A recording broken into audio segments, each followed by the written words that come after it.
Hey, we've been waiting for you. It's time for season 2 of District Life. Before we begin, I have to tell you, we have an amazing new set and an awesome co-host inside the studio. Let's go. It's time for season 2 of District Life.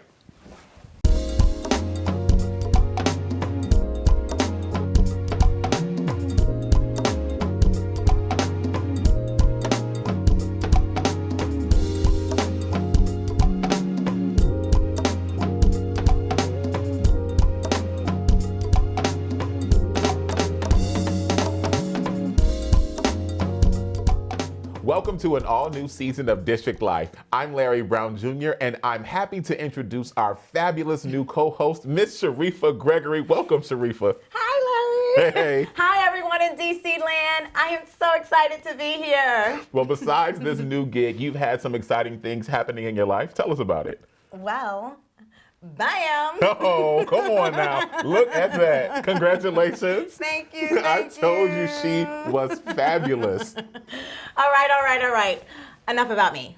Let's get on with the show. First, a story about a phenomenal woman who is making moves and changing lives.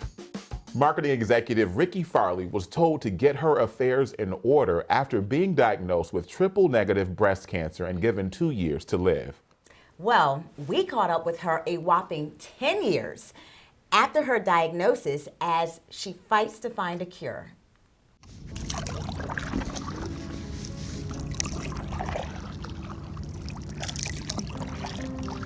I was diagnosed in 2011 with stage 3A triple-negative breast cancer. So I had a double mastectomy. I did 6 rounds of very aggressive chemo, and then I did 6 weeks of radiation. My doctor said, okay, Ricky, you are now metastatic. You have 2 years to live. Get your affairs in order. And I said, I can't really do that right now. I can't really die right now. I have a daughter at Dartmouth, so me, you, and God, and some drugs or something, we have to work it out because I cannot die right now. So what are we gonna do? So my girls were 19 and 26, and Amanda was working in the Obama White House at the time. Haley was a sophomore at Dartmouth. And I just taken her back for her sophomore year when I got diagnosed. And it was rough.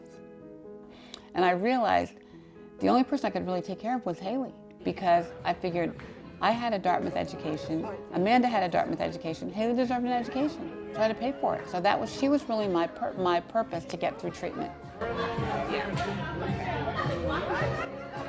When she came home from school for Christmas, I had lost 30 pounds. I just had a mastectomy. I had no boobs. I was on chemo. I'd had 2 infusions. I was a mess.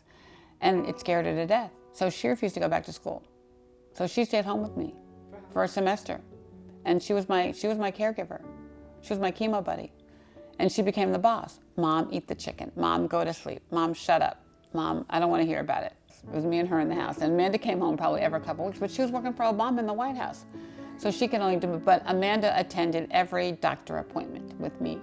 If not by live, then by phone. And literally, she was the note taker. So by the time we would get into the car, she would have Googled everything the doctor had said and written a report.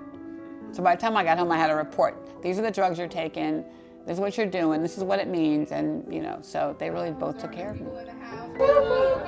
And it's just work friends, life friends, raising children friends. We have all been a part of her journey. I never asked for anything. My friends from my whole life just came and showed up. Every Sunday, somebody would come and somebody would leave for a year. And we never talked about it. I never asked for help. I never knew who was coming, but they showed up and fixed bricks on my front step and ripped up all the carpet and made my room perfect for chemo and did everything in my house. And so they just took care of me and we never talked about it, just happened. And so I started a club with them called SMAD, Sisters Making a Difference.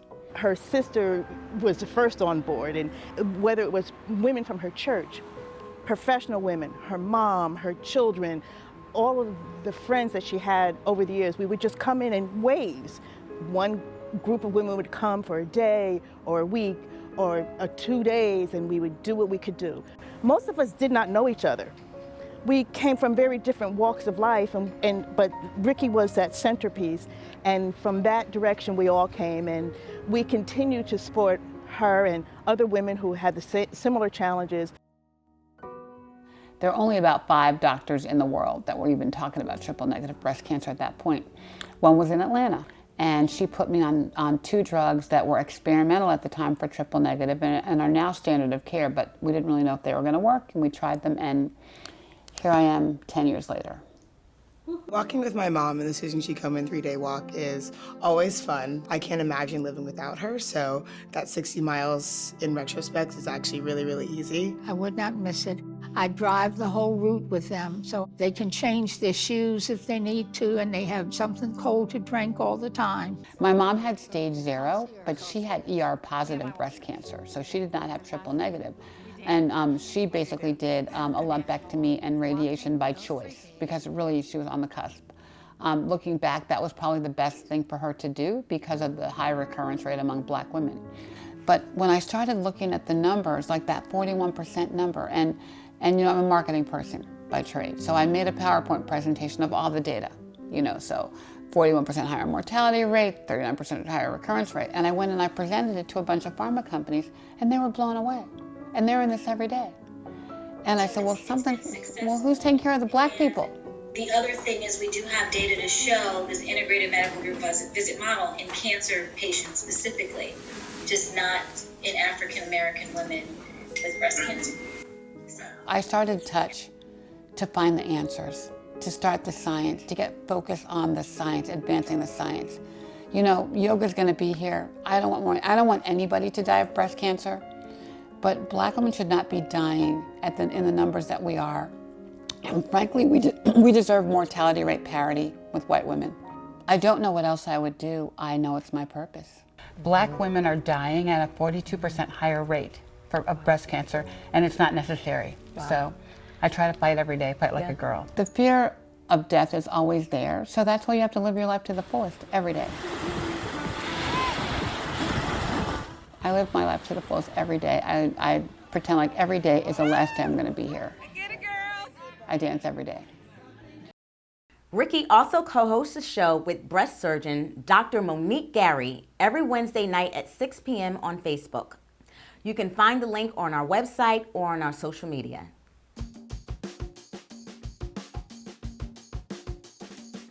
This season on District Life, we're going to get to know a number of local dynamic Black women like Ricky. In our featured segment, Black Girl Magic, Black women are stepping out of the shadows and telling their truth in their own voice. What does Black Girl Magic mean to you?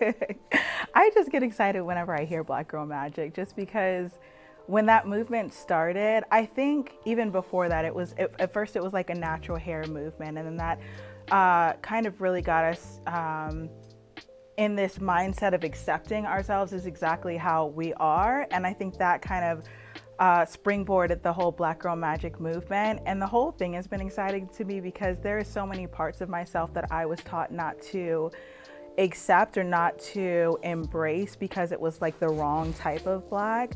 And so Black Girl Magic is all encompassing. You can be the weird Black girl, the quirky Black girl, like the nerdy Black girl, and still have Black Girl Magic. Like, it is a movement for all of us, regardless of your complexion, whether you're super dark or super light, whether you have straight hair or kinky hair. Like, Black Girl Magic just is like what we are, which is something that is undefinable, but also just like really exciting. And I don't know, I feel like it's our ancestors' wildest dreams. So that's what Black Girl Magic is.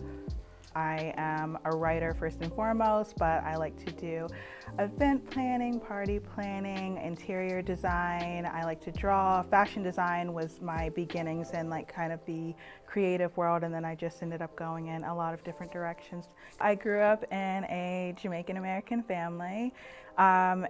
The first 10 years of my life were in a predominantly white area, and then we moved to a different city that was extremely diverse, all within the same state and really only 15 minutes away, but they were polar opposites in terms of school culture and even neighborhood culture. It was just very different, and I learned very quickly that I couldn't quite be myself. I think growing up there were a lot of us Black girls who felt like we weren't real black girls because we didn't speak a certain way or act a certain way or dress a certain way. And so we were kind of like pushed to the fringes and rejected, or like told that we wanted to be white, or that we, you know, didn't quite fit the bill for what a black girl was supposed to be. And so you started repressing parts of yourself or hiding parts of yourself that weren't considered to be like the status quo for blackness. And so when I talk about being taught not to accept certain parts of myself, it's like a two-sided coin, because then in my mind, the parts of black culture that I wasn't, I made the enemy. And so I started, you know, thinking like, oh, people who talk a certain way, they're ghetto and I'm better than that. And these were all like subconscious lessons that I was, you know, being taught in my environment, but also like repeating back to myself just because of the things that I was experiencing and the ways in which I felt like I didn't quite fit anywhere. By the time I was 5, my parents were teaching me about my history, my culture, and my place in the world, and it wasn't ever limiting. It was just an education, and when you leave out those doors, the world is going to treat you a bit differently than you're treated at home. I know that in elementary school, I went to a predominantly white elementary school, and I didn't walk around feeling different. It was when certain things would happen that it made me, like, it was jarring, and it made me realize like, oh, they don't see me the same as I see them. They don't include me as one of them. And so, I mean, that for that to be one of your earliest lessons is definitely going to kind of define how your self-efficacy and how you feel that you can exist and be successful in this world. And so I remember one of my earliest memories with race was I was in Girl Scouts and super excited. We went on a trip and we went to like this Girl Scout convention, and I was just having fun with my friends, and then we saw an all black, and I was the only black girl in my troop, and then we saw an all black group of Girl Scouts, and they were like, you're supposed to be with them. And I was like, what do you mean? No, like, this is my girls, why am I supposed to be with them? And they're like, you look like them, you're supposed to be with them. And that was like, it was like kind of earth shattering. Like for the rest of the day, that was the only thing that I thought about. And even now, like I can still feel like those emotions rising up of like, wow, like I can't be with my friends just because I don't look like them. It does, I don't know, build up a sort of resilience in you. And I think that resilience is a huge marker of the Black experience. And just, this need to press forward, but like pressing forward in joy and like confidence, pressing forward in joy and confidence in who you are. Hopefully, if you have a good support system at home and you are able to kind of talk to other people who are like you about the things that we're experiencing and the place it's supposed to be our home, that's the craziest part about it, is that you are supposed to be at home, but you're constantly being met with these, being met by individuals who kind of still don't see you as being a part of the fabric of this place that your ancestors built, so. Black women have always run the world, and now they're running things in DC. From Kamala to Ketanji, pardon me, Madam Vice President and Madam Supreme Court Justice, just to name a few. So to honor sisters everywhere, I have a very special gift for you, Sharifa. I brought this wand to represent your Black girl magic majesty. Thank you. Wave it with pride. You're welcome. Yes. Black women have been and will continue to run this world and get it done. Whoa, whoa. Look out, watch it. Special shout out to our production partners at Philip Alexander Downing Productions for finding those unique Black girl voices. Here's a female duo whose nonprofit is helping residents award 8 by collecting gently used furniture and helping to furnish hope. The mission of Furnish Hope is to take gently used furniture from people who have too much, are willing to donate it because they're moving, downsizing, redecorating. Yep, dressers we always need. I'm gonna pass on that one, but definitely take this with you. Okay. We'll take that one. And giving it to people who really are in need of furniture. There is no question that in the DMV area, we have more than enough that everybody can have a comfortable home. It's just a question of how do we get it from one place to another. Ricky, I'm glad you came along because this is a bigger one than we usually have. Everyone deserves this. It's their right. They need to have a comfortable home. I want them to be able to move forward with their lives if this is something that is possibly holding them back, not having a safe, comfortable home. I can't stand the idea of children sleeping on the floor, knowing that they have different lives and circumstances than, other children they might go to school with, see on TV. It's just not necessary. It's, in my mind, ridiculous that we can't make this happen. It's funny, and we haven't even gotten to the furniture yet. Probably fill a whole truck with this stuff. Furniture Hope DC itself was created May 1st, 2021.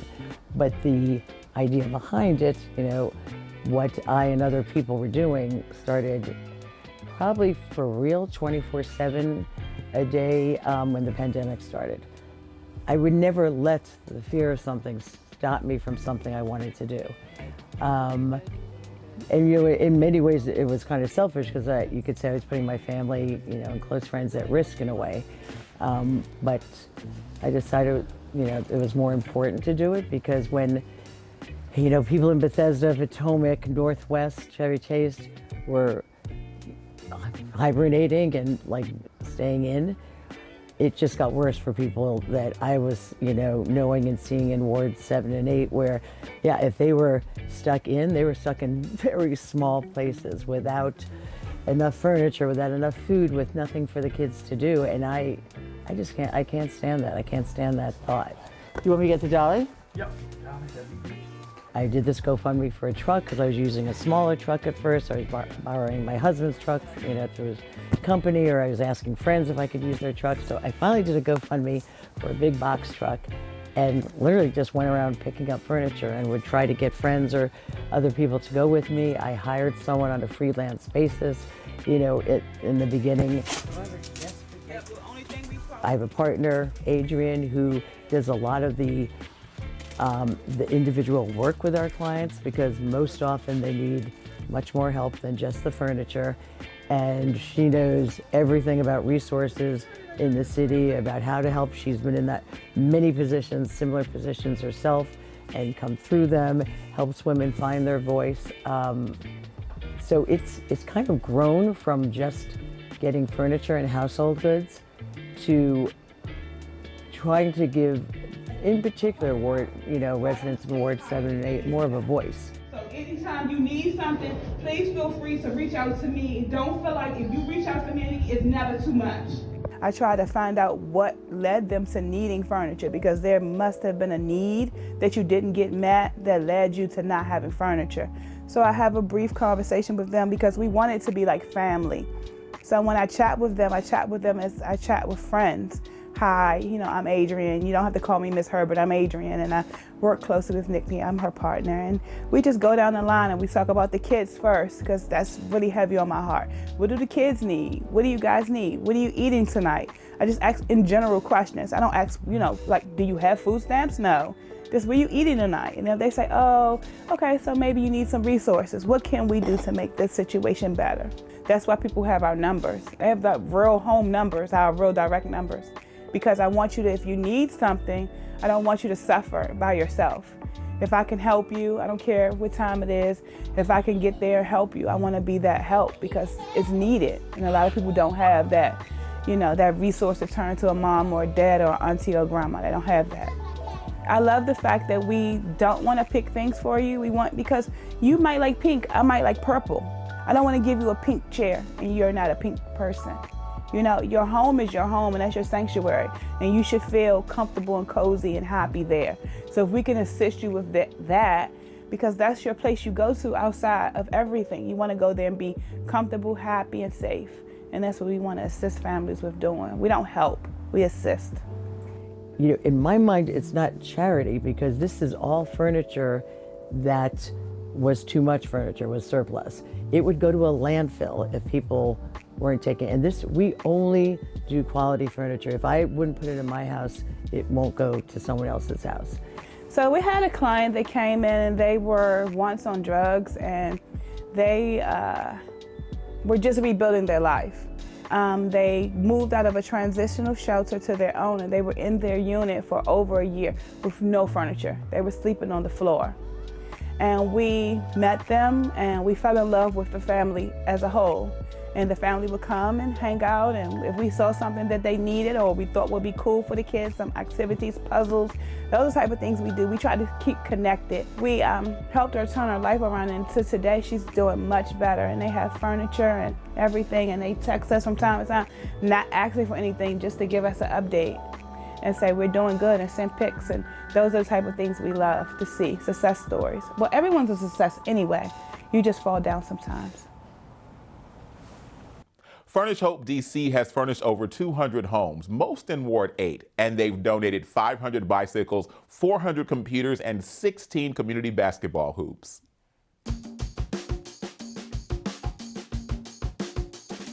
You'd be surprised at how many celebrities were born and raised right here in our city. Our own Carmen Stanley visited Union Market to see how many people could put a DC face to a name. Well, hello and welcome to another segment of We're in the District. Today, as you can see, I'm at the lovely Union Market where we are playing the fantastic new game of Name That Washingtonian. It's fantastic. You're going to love it. We're going to get some great people out here. They're going to talk to us. I believe it. They've eaten. They have drinks. I feel like full stomach, alcohol, they'll get it happening. You see the vision? You see the vision. Stay tuned. Let's go. All right, here we are. First person up. Do you know who this is? They were born in DC. Oh, that's horrible. I know her. Oh, who's that? She looks familiar, but... Grey's Anatomy. Oh, I've never seen that. A girl from Grey's Anatomy. Yes. She died, I think. She did die in Grey's Anatomy. It's coming to me. It's coming to me. It's coming to him. It's coming to him. I watch all her movies. Uh-huh. I cannot think of her name. This is a girl from Knocked Up. Yes. That's a girl from Knocked Up. Exactly. Knocked Up. That's her. Catherine. Not vaping, no. Heigl. Catherine Really? Heigl. I would never have gotten that one. I'll just turn to her and watch all the movies. Yes. This is a Mayor for Life. Oh, it's, I don't know the mayors.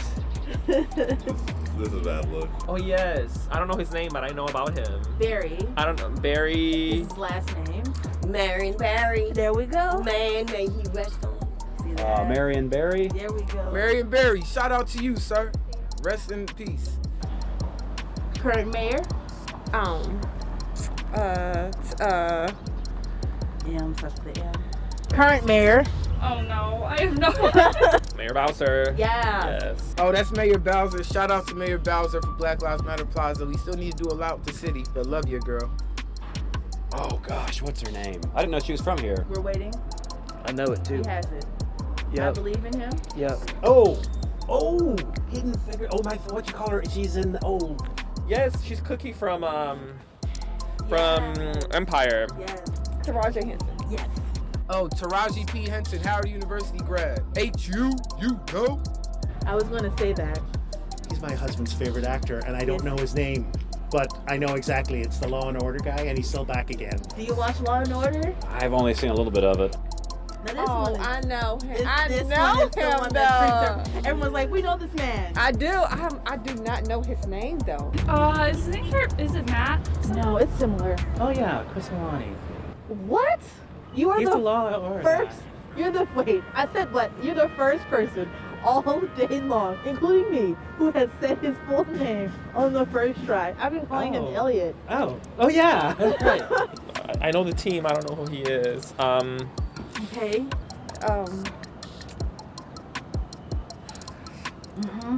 It's right there. It is. It's right there. Oh man, you got me on that 3-pointer shot. What's his name?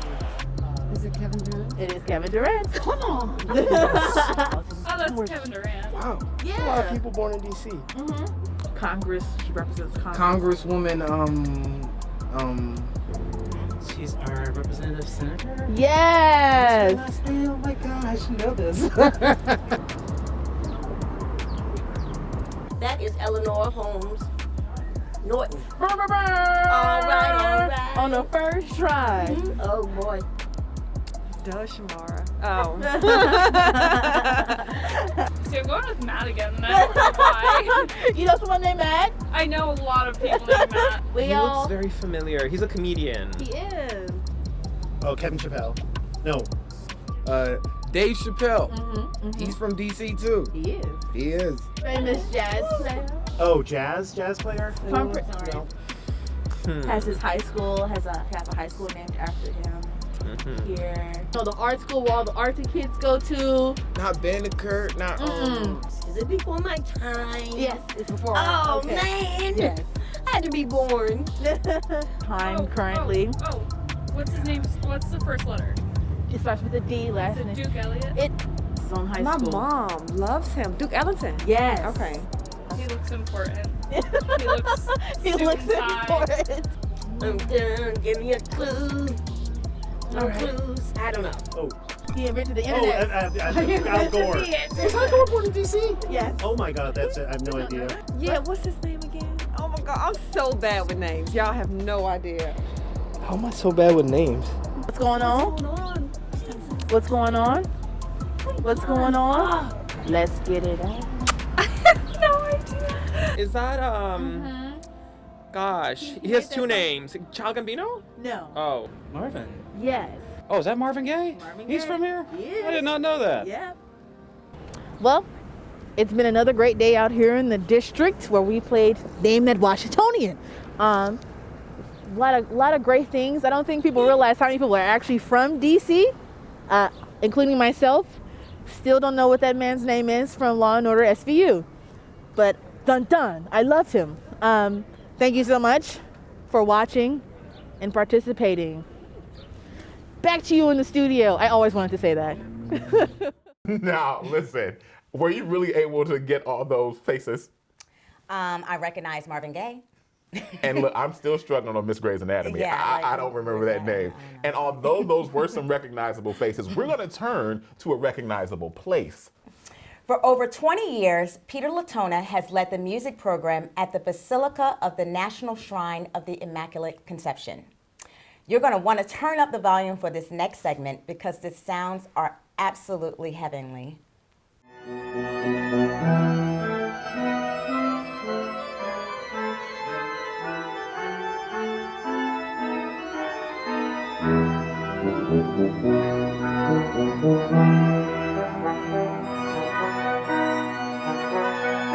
Today we're rehearsing music for a concert that we're doing on the octave day of Easter. That's the Sunday after Easter.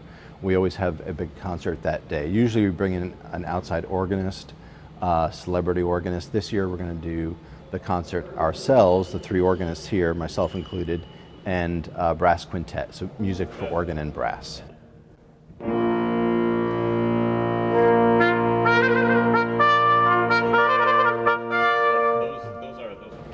It's phenomenal. I mean, being one of the largest churches in the world, I think one of the top 10 largest churches in the world, with amazing music staff. We have phenomenal musicians, 2 organists, my associate director of music, assistant director of music, and a professional choir of 16 singers. And they are the best singers in Washington, D.C. So.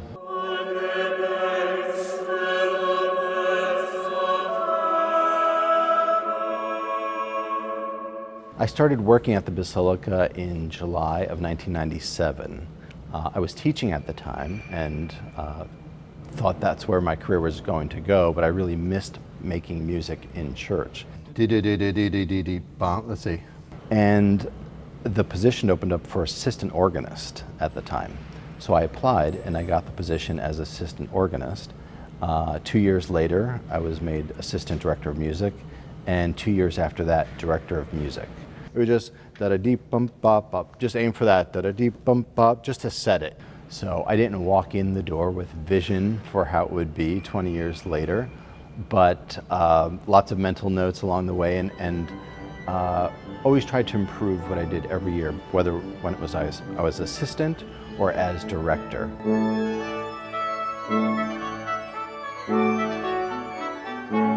What's good acoustics for, let's say, a pipe organ may not be the best acoustics for an orchestra or for a choir. So it's a very, very big space. So there's no choir in the world that would fill up the space. So we do amplify the sounds of the choir. The organs are very happy in a large space, right? So almost bigger the better in terms of the acoustic. When you have the left hand, bop, da, da, da, da, da, da, da, those pipes speak a little bit slower. So if you be right on top of those. But in general, the sound as it travels through the room is something that you would not experience anywhere else. So it's part of the overall coming to a sacred space and having it sound different, having it smell different, which is why we use incense, clearly having it look different. So all those things contribute to taking one outside of the mundane, the everyday world, and putting them into a space that somehow evokes the spiritual. One.